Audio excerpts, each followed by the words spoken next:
yesterday, December 7th, 1941, a date which will live in infamy. It was a quiet Sunday morning in Hawaii.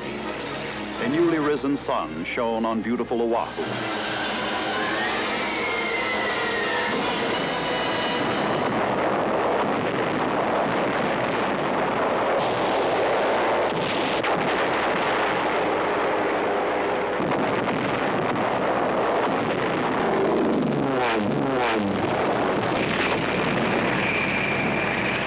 The surprise attack was a staggering blow to our Navy at Pearl Harbor. Once over the Solomon Sea, the Kenny plan went into high gear. As we scanned the skies, we spotted what we were looking for: enemy aircraft.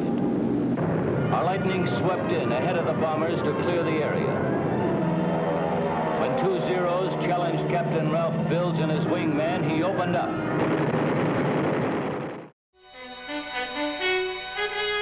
Generally known as the Gustav, the 109G was the definitive variant. 23,500 were built by factories in Germany, Austria, Hungary and Romania between 1942 and the end of the war. Early Gustavs were powered by 1,475 horsepower Daimler-Benz 605 engines. A total of 2,447 Mark V Cs were built. Back in 1940, the Mark I and Mark II Spitfires, with a lighter structure, less armor, and 8.303 caliber guns, faced the might of Hitler's Luftwaffe.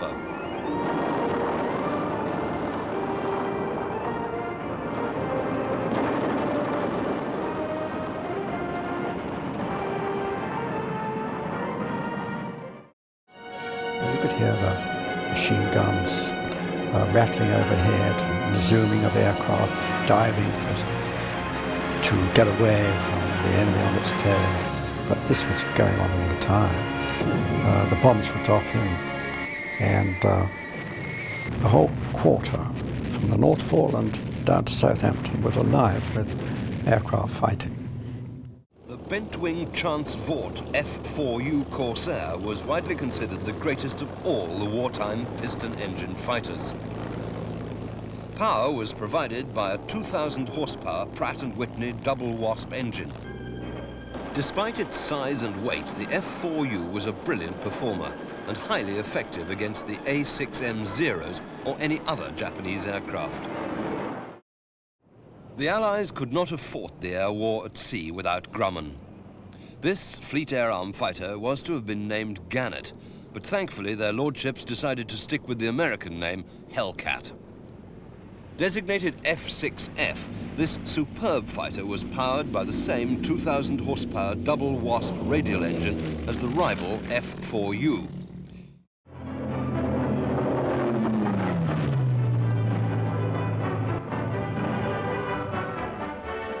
Armed with 6 50 caliber guns, the drop-tanked P-51D ruled the skies, even over Prague and Berlin.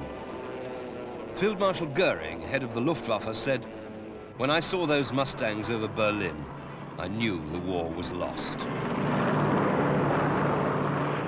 The Focke-Wulf 190, it was without question the finest single-seat, single-engine fighter fielded by the Luftwaffe. Design work began in 1937, and the first prototype flew in June 1939. The P-47 was the heaviest single-engined fighter to go into action during the entire war. The final P-47N version weighing 20,700 pounds, or almost as much as 2 Blenheim bombers or 4 Mark I Spitfires.